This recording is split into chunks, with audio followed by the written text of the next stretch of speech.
resist making Shrek the Musical references. No, you get away! I do believe Shrek the Musical doesn't exist! Oh man. Well, can't wait any longer. It's time to finally review this. Ow! Help! That was a thing that happened? What the bloody hell happened? Oh, finally! I've been waiting for someone to review this. Diva? Miss Nightmare? What the hell are you doing in my DVD? Well, even my court has to outsource musicals sometimes. More to the point, if I have to suffer, it helps to have someone to suffer with me. Of course. Though that does explain why you're so small. What are you talking about? I was finally able to convince those below me to allow me to come up in a non-stuffed animal form. I should be as tall as you. Well, I think they lied to you. Oh, sweet Lucifer, I'm... They chibified you. I'm sorry. I think we should get started on the review, and it's kind of good that you didn't possess any of my plushies. Either way, you still would have been small no matter what. Why do you say that? I hate to do this. That's why.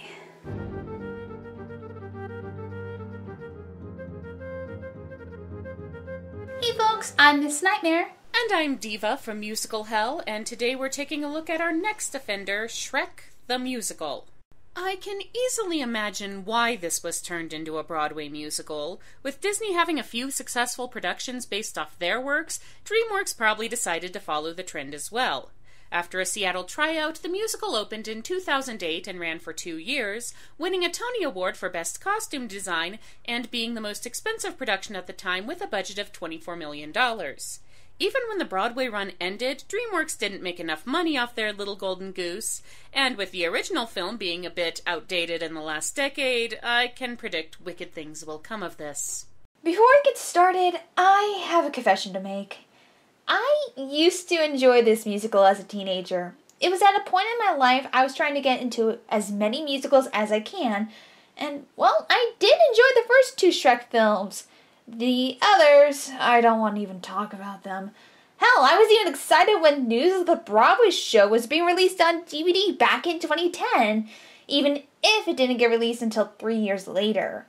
Though recently, looking back on the first film, it hasn't aged well. The pop culture references are outdated, and the jokes, funny at one time, come off as boring or mean-spirited. And don't get me started on Shrek 4D, though Jerk made note of it being everywhere, even in your cereal.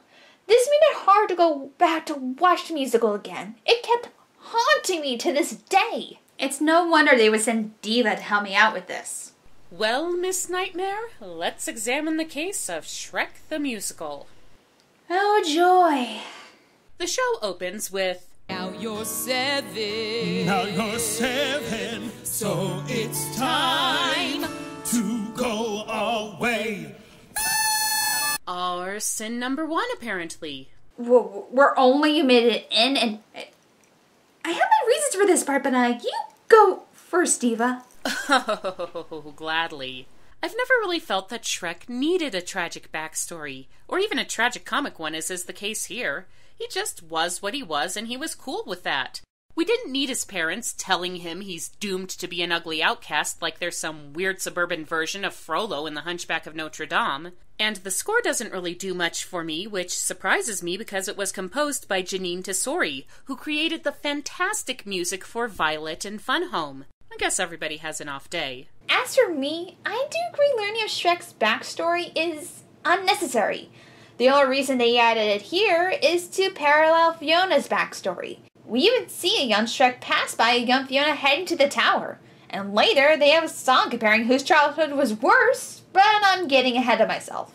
After the opening number, Shrek goes off to fetch some swamp water, unaware that he has some unexpected guests. Pinocchio, the puppet! I am not a puppet, I'm a real boy. Okay, the nose-growing trick is pretty good. I just find it funny that the actor playing Pinocchio, John Tartaglia, was part of the original cast of Avenue Q. It's a puppeteer playing a puppet. That is pretty clever. Indeed. Though, just like in the original film, the fairy tale creatures have been banished to Shrek's swamp as their new home. And since this is a musical, we get the next song, Story of My Life. Now, here is where we get to the main differences between the movie and the musical. Instead of random pop culture references, we have random musical geek references, which is fine by me, but not enough justification to make a musical of this property to begin with. And something that's always bugged me, why do Peter Pan and the Wonderland characters always get lumped in with fairy tales? They're not from the folk tradition, they're literary characters. Is it a Disney thing? I bet it's a Disney thing. It's a Disney thing. Peter Pan was in the first film, though, and the White Rabbit was part of the original musical production. Okay, then what about the Mad Hatter and one of the Tweedles? Originally a gnome and Humpty Dumpty, it makes two lines said by Dumpty make more sense than said by Tweedle. Not sure why they changed it, but it is weird seeing Wonderland characters in this type of setting. And that's not getting into high school productions where they add Hansel and Gretel. No, I'm not even joking. Shrek returns to discover the fairy tale creatures and occasional British literature creature in his swamp, and they tell him that they were banished there by Lord Farquaad. Though, just like in the film, they beg Shrek to help them in song. Can't you see that you're our only hope? Right here is the main problem with doing Shrek as a musical. The title character is not the sort of character who sings. He's the sort of character who gets irritated when everybody else breaks into song. That makes it much harder to buy into it when he's inevitably called on to express his feelings in a heartfelt ballad. It's just not his style. While I feel this song feels out of place.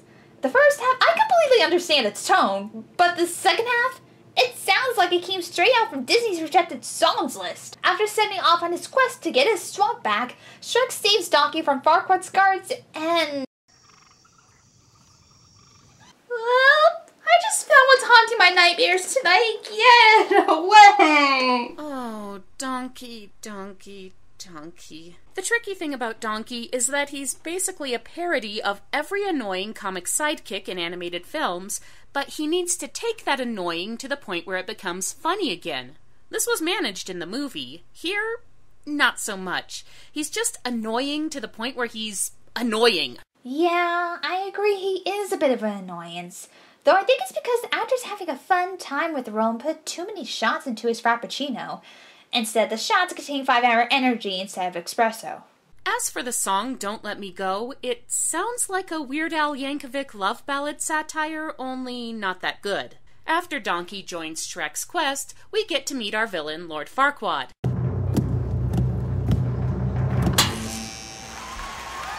I do have to say, the costume design for Farquaad is pretty ingenious. But for how he's portrayed, well, the creators decided to do a 180 in his personality. Mainly a villain who was serious in the film, has been toned down to be extremely silly. Okay, I'll tell you. Do you know the Muffin Man? This entire scene is just a rehash of the movie, so it has that been there, done that quality to it. Once the guards tell Farquaad they found the magic mirror, where the mirror has him star in a quick game show called This Is Your Wife. At least it's better than Who's Behind the Curtain. Just kiss her dead frozen lips and find out what a live wire she is. Come on, give it up for Snow Eye! Oh, she's in Tupperware. That almost has to be an ad-lib because it's funnier than anything else in the scene. Just like in the movie, Farquaad picks Fiona, ignores the magic mirror's warning of her curse, and then we flash forward to the past thanks to a main menu. No, I'm not joking. The mirror has a main menu. I can only imagine if this happens to other magic mirrors. There's a princess, any princess. Take your pick, they're all like me. Not exactly, I'm still waiting. They're out living happily. One thing I do like about this adaptation is the way it does Fiona. It gives her this eccentric, I've been isolated in a tower for pretty much all my formative years and that hasn't left me quite right in the head quality that really fleshes her out. Plus Sutton Foster, who is always this bundle of energy and humor and amazing pipes, and worth watching in anything she happens to be in. I think they did a wonderful job handling Fiona better than they did Shrek in a musical. In I Notes Today, we get to see her in 3 stages of her life then come together at the climax of the song. Sutton Foster is the best part in the whole musical. She keeps your attention on screen and honestly is a bit better than her film counterpart. I can't imagine what happened if Cameron Diaz portrayed Fiona on stage. Oh, I've seen Annie. It would have been much, much worse. You have a point. Sadly. You may not know it, but you are one lucky... Buggy!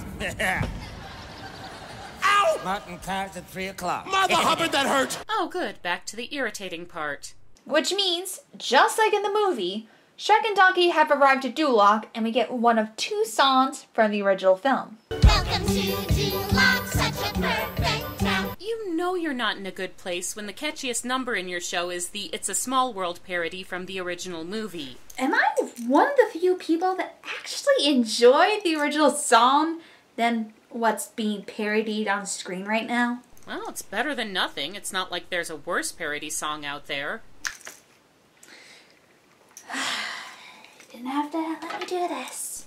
What are you doing? It's a bug's world after all. It's a bug's world after all. Oh, sweet Lucifer, what fresh home sweet home is that? It's Flick's musical adventure. Just soak in the ear-piercing singing, the terrible lyrics of what's going on screen, and oh, isn't it awful? Change it back, please! As you wish, Diva. Oh, it's you! What a terrific surprise!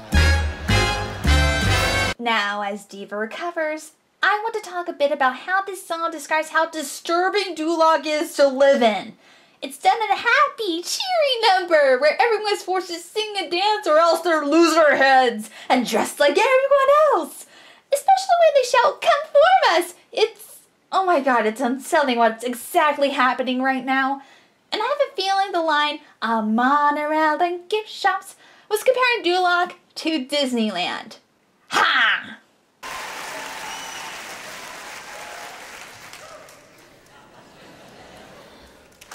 Oh, get on with it! And, just as in the original, Shrek comes in to demand his swamp back, which leads to Farquaad making a deal with him, saving bringing Fiona to Duloc in exchange for the deed to the swamp, ending the song with a reference to Wicked. No one's gonna bring me down! This was from that brief period of time where every tongue-in-cheek musical was required by law to parody defying gravity. Alphaba, he is not. Honey. There's a lot more to ogres than people think. Example? Example. Okay. Ogres are like onions. They stink. Yes. No. I love how Shrek just happens to be carrying an onion so he can have a prop for the ogre-onion analogy. No reason, he's just got an onion. So I tied an onion to my belt, which was the style at the time. After that, Shrek and Donkey start their side quest with the travel song.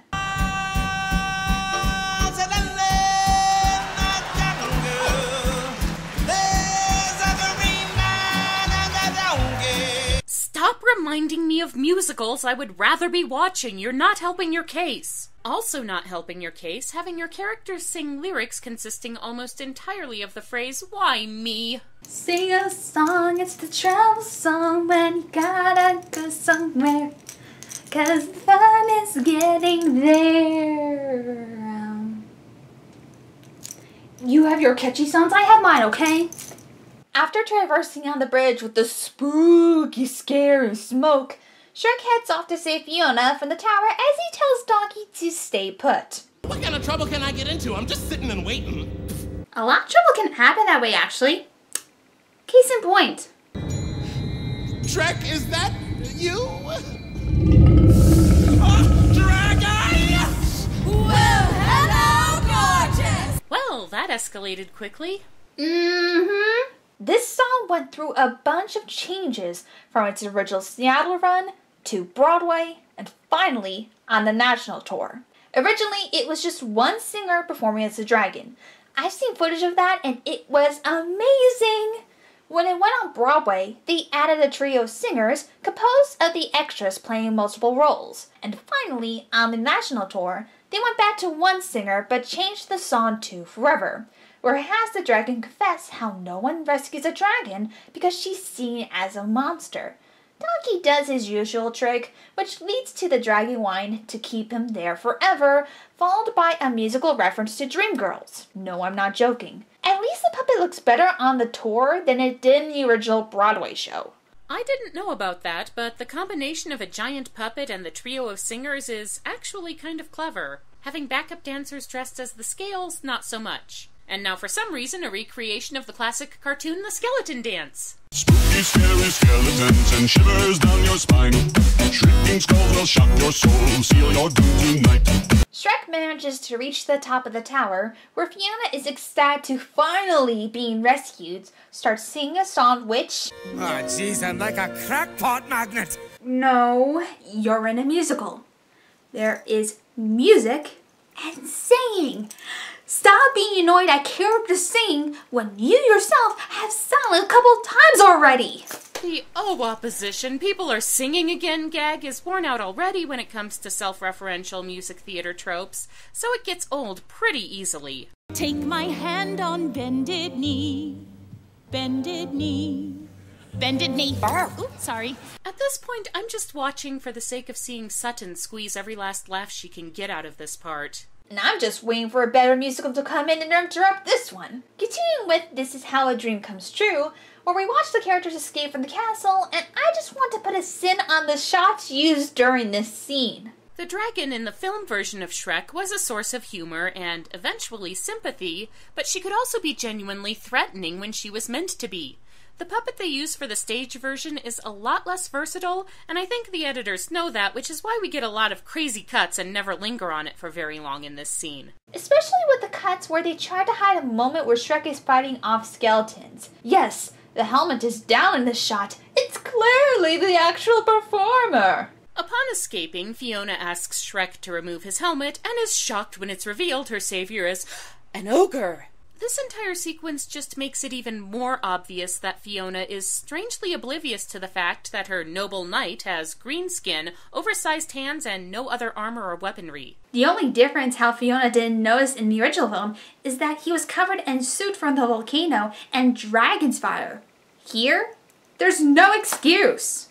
When Fiona notices the sunset, she decides to camp for the night in the cave while Donkey and Shrek talk by the fire amongst the stars. As they talk about what they wish they'd be instead of who they are, it leads to the song Who I'd Be, which I think is an amazing song and pretty emotional. Yet, if we didn't show Shrek's childhood in the beginning, it would make this moment actually pretty powerful. This song describes ambitions entirely too sophisticated for Shrek, whose entire deal was that he enjoys the crass and crude things in life. Then again, I guess it's kind of hard to have a heartfelt ballad about the joys of farting and eating slugs. And here we have it, the traditional Act 1 counterpoint finale. But we can't stay intermission too long, so let's start Act 2. Along with sin number 5. This song really drags out what, in the original movie, was a short one-off gag. As is the case, less is more. And it includes the creepiest use of tap shoes ever recorded. I believe the only reason the song is here is to show that Fiona isn't your average princess. Yet, we've already seen that in 2 previous songs, so having another one just drags the musical to its 2-hour runtime. That and to show some Foster's dancing skills while making a Chicago reference. I'm with Shrek and Donkey. What the fuck was that? I would have an answer, Diva, but, I actually don't right now. What the hell were they thinking? Let me put it this way, Princess. Men of Farquaad's stature are in short supply. Nothing is more irritating than a character trying to convince you that the joke you just heard was funnier than it actually was. Because apparently we wanted to hear short people are funny. Let's make fun of them. Yet, it leads us into our next song, I Think I Got You Beat. This brings up what I mentioned earlier. The reason this song was written was only to show who had the worst childhood between the two. You know, I think if they removed the beginning, learning Shrek's childhood in the song would have been better. It would showcase more why he acts the way he does than seeing it in the first 5 minutes. Nothing like bonding over parental abandonment to spark the flames of love.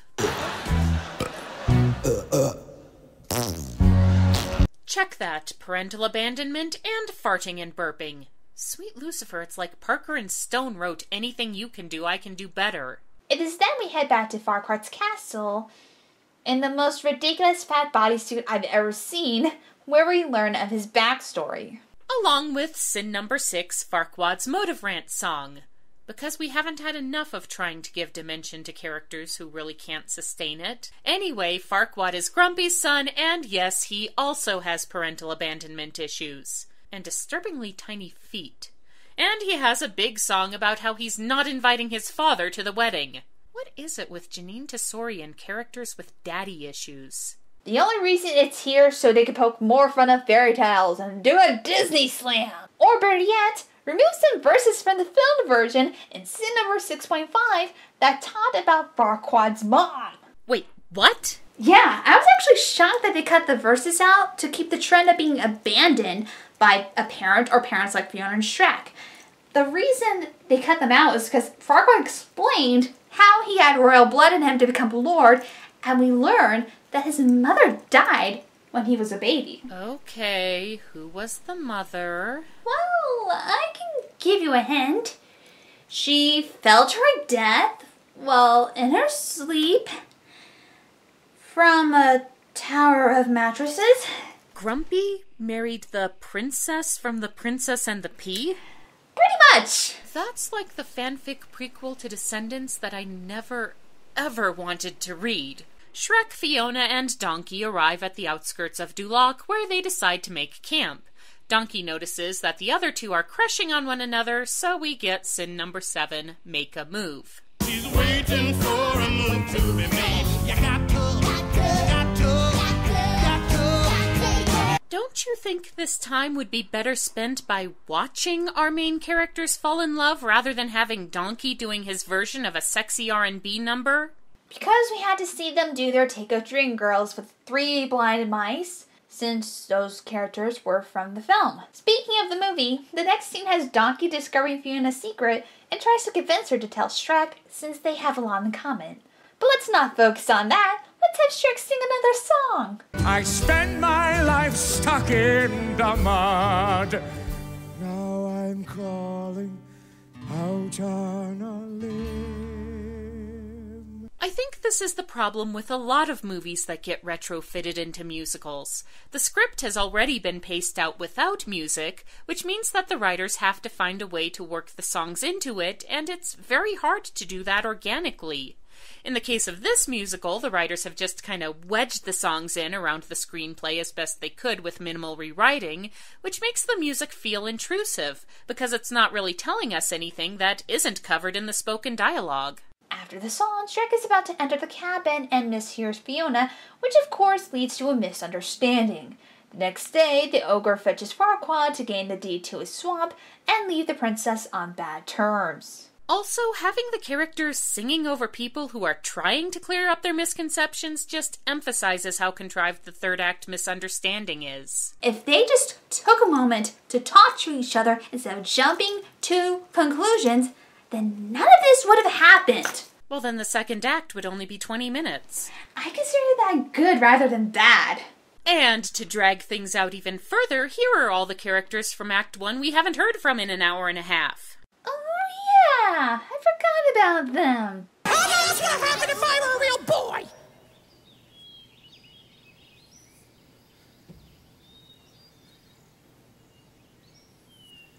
Why can't I be a real boy? Wait a minute, he's right. Why isn't Pinocchio a real boy if his fairy tale is already over?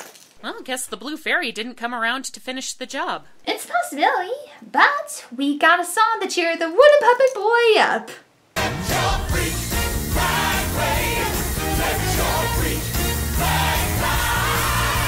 There's not much to say with this song. It's pretty good.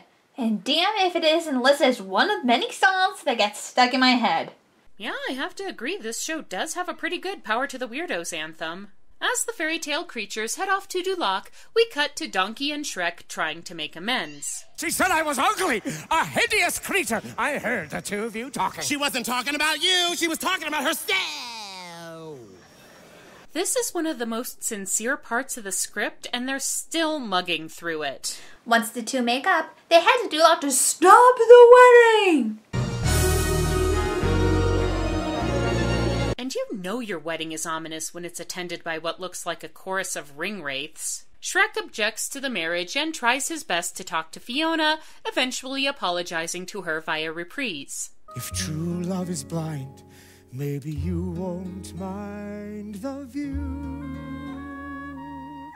It's a wonderful reprise and it's truly a sincere song. I actually prefer the soundtrack version because every time Farquaad makes a jabber joke, it's annoying. Boo!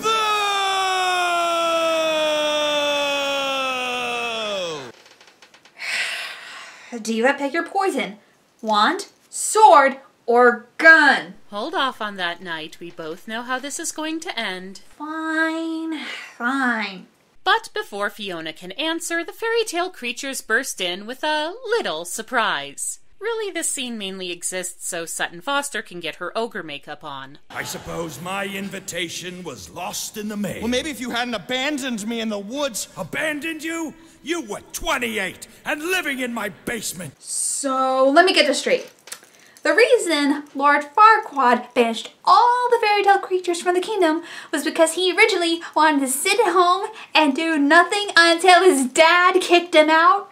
Oh my goodness, this musical literally turned the villain into a man-child who refuses to get a job! Huh, sounds like the writers were forced to sit through Rent one too many times. After that twist, Fiona transforms into an ogre and reveals her secret to everyone present. Farquaad proclaims he's king and tries to have everyone locked up when...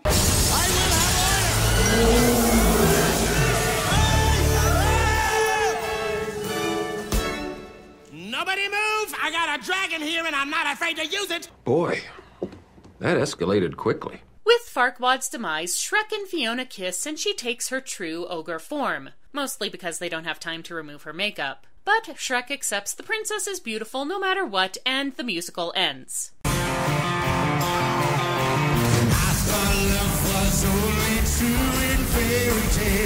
Of course we're not done yet. Well, could be worse. At least they didn't include All-Star. And that was Shrek musical, folks. In the end, does it still hold up?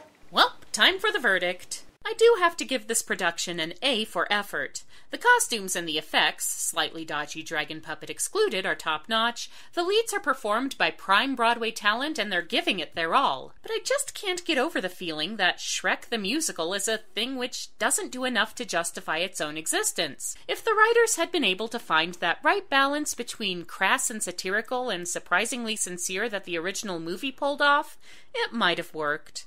But as it is, I'm not a believer. After seeing this musical again, I have to say it's a mixed bag.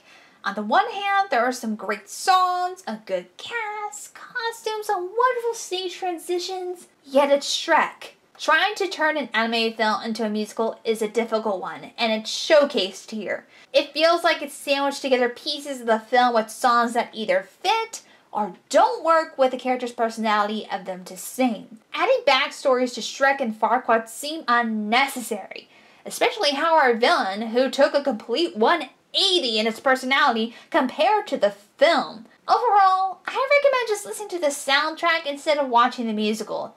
Better yet, even if it's a bit dated, watch the original film instead. As for punishment, I think it best for the producers from DreamWorks to sit through all the Shrek films, including the spin-offs and specials, on repeat for the next 5 years. I wouldn't be in their shoes right now. Ugh. Anyway, thanks for help me, Diva. I have to admit, I don't think I would have survived this movie without you. No problem. I just need to figure out how to get back and unchibied. Oh, no, don't go, please. I actually don't get to see you since you're from, well, hell. I can't believe that's actually real. Besides, what if I were to tell you I somehow obtained the bootleg copy of Hamilton with the original cast? Wait, how did you even get your hands on that? Oh, I have my ways, Diva. I'm a magical girl. Besides, you wouldn't want to throw away your shot, would you? Of course not, I'm in. So, folks, I'm Miss Nightmare. And I'm Diva from Musical Hell. And we'll see you all later.